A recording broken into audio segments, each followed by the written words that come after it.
দর্শক, সরাসরি সংযুক্ত করলাম আজকের পত্রিকার ফেসবুক পেজে। সকলকে জানাই ঈদ মোবারক। দর্শক, পবিত্র ঈদুল আজহা উপলক্ষে কিন্তু পুরো 7 দিনের ছুটিতে কিন্তু পুরো দেশটি কিন্তু এই মুহূর্তে রয়েছে। আপনাদেরকে জানিয়ে রাখি যে এই 7 দিনের ছুটির কারণে কিন্তু আসলে ঈদের আগে এবং পরে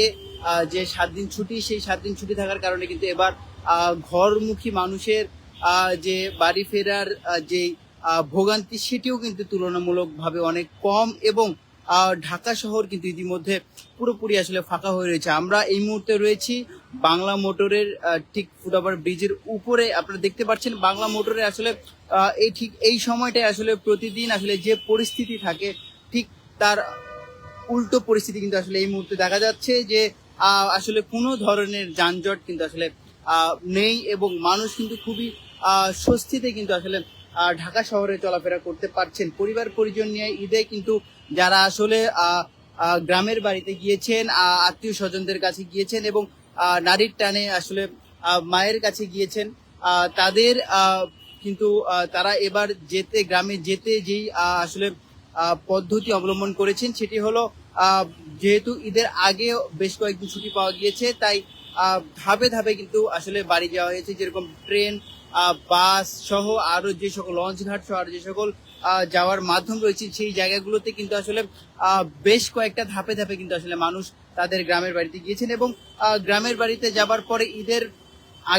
আগের দিন থেকে এবং ঈদের দিন এবং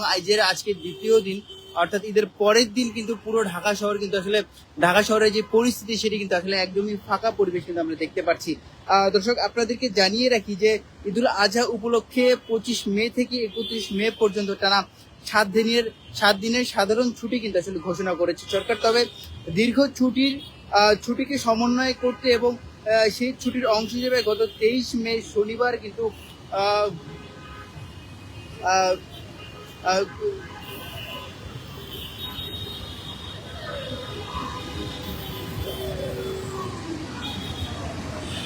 আহ, যে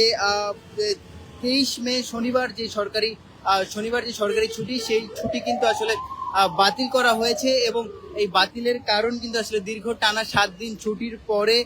শনিবার সরকারি ছুটিকে কিন্তু আসলে বাতিল করা হয়েছে এবং এটি আসলে যে সকল ঘরমুখী কিংবা যে সকল আসলে কর্মচারীরা সাধারণ মানুষ যারা রয়েছেন, তারাও কিন্তু আসলে এই দাবিটা বা এই আলোচনাটাকে কিন্তু তারা আসলে মেনে নিয়েছেন। ছুটি শেষে আগামী 1 জুন সোমবার থেকে অফিস আদালত ব্যাংক কার্যক্রমের যে স্বাভাবিক কার্যক্রম, সেই স্বাভাবিক কার্যক্রম কিন্তু আবারও শুরু হবে। আপনাদেরকে জানিয়ে রাখি যে আহ, যে আজকে এই মুহূর্তে আসলে যে বাংলা মোটরের যে পরিস্থিতি আপনারা দেখছেন, সেই পরিস্থিতি কিন্তু আসলে সাধারণত আসলে বাংলা মোটরের যে যানজটের যে এরিয়া, সেই জ্যামজট কিন্তু আসলে একেবারেই কোনো কিছু লক্ষ্য করা যাচ্ছে না। এবং আপনাদেরকে আরেকটা জিনিস জানিয়ে রাখি যে রাস্তায় ট্রাফিক পুলিশের সংখ্যা তুলনামূলক কম থাকলেও কিন্তু আপনারা দেখতে পাচ্ছেন যে এই রোডটি রয়েছে, সেই রোডে কিন্তু আসলে ট্রাফিক পুলিশ দেখা যাচ্ছে না, কিন্তু প্রত্যেকেই কিন্তু আসলে ট্রাফিক যে সিগন্যাল, সেটি কিন্তু আসলে তারা মেনটেন করছে এবং এটির একমাত্র কারণ এআই ক্যামেরা এবং এআই ক্যামেরার যে প্রযুক্তি, সেই প্রযুক্তির কারণে কিন্তু যে সকল যারা গাড়ি চালক রয়েছেন, বাইক বা বাস বা চলে গিয়ে অন্যান্য সিএনজি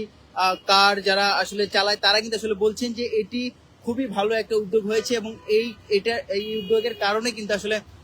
যে নিয়ম কানুন মানার যে বিষয়টি, সেটি অনেক বেশি ভালোভাবে মানা যাবে। দর্শক, আপনাদেরকে দেখানোর চেষ্টা করছিলাম বাংলা মোটরের সার্বিক পরিস্থিতি এই ছিল। রাজধানীর বাংলা মোটর এলাকা থেকে সর্বশেষ খবর। আপনারা দেখতে পাচ্ছেন যে বাংলা মোটর এলাকা থেকে শুধু বাংলা মোটর এলাকাই নয়, আসলে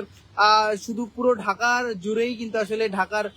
যে সকল মানুষজন রয়েছে এবং সেই মানুষগুলো কিন্তু আসলে ঢাকার বাইরে আসলে ইতিমধ্যে অবস্থান করছেন এবং ছুটি শেষেই কিন্তু তারা আবার ঢাকায় ফিরবেন এবং আশা করি যেহেতু নতুন প্রযুক্তি আমাদের ঢাকায় চালু হয়েছে এবং সেই প্রযুক্তির উসিলায় বা প্রযুক্তির ক্ষেত্রে কিন্তু যে যানজট থেকে শুরু করে যাবতীয় সব সমস্যা ঢাকার, সেটি সমাধান হবে। শাসক, এই ছিল রাজধানীর বাংলা মোটর থেকে সর্বশেষ খবর। সকলকে ধন্যবাদ।